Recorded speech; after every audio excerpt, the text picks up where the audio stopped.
Nói với cô dâu rằng em à, nếu em là ánh trăng rằm thì anh sẽ nguyện làm cây đa và chú quỳ. Và hỡi em thân yêu, chỉ cần em nói một nửa lời yêu thôi thì anh sẽ ra tận cùng với đất nhà nơi sa mạc hẻo lánh xa xôi và hỏi rằng có còn lửa hồng nào có thể đốt cháy được trái tim tình yêu. Và hỡi em thân yêu nhỏ bé yêu kiều, chỉ cần em có nói một nửa lời yêu còn lại thì anh sẽ trèo lên ngọn núi cao nhất trong nón Nam Nông và hỏi rằng có hòn đá tai bèo nào có thể xuyên thủng được trái tim tình yêu. Và kính thưa quý vị, đúng là yêu nhau chẳng quản xa gần, cầu không Tây Việt cũng lật mà sang, yêu nhau chẳng quản lầm than, mới sông có lội mà mấy khoản cũng qua, yêu nhau thì chẳng ngại đường xa.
Xin chân thành cảm ơn phần quà của bố mẹ của chú rể.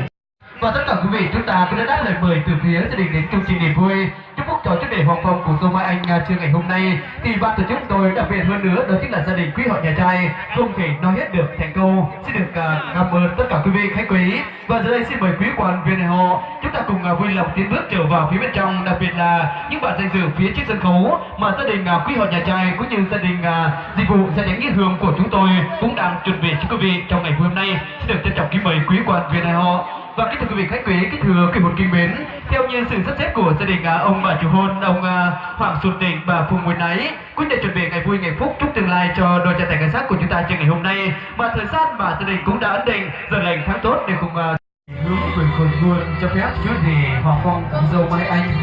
xin được bày tỏ lòng thành kính ơn dâng lên cha lên mẹ. Vâng, xin mời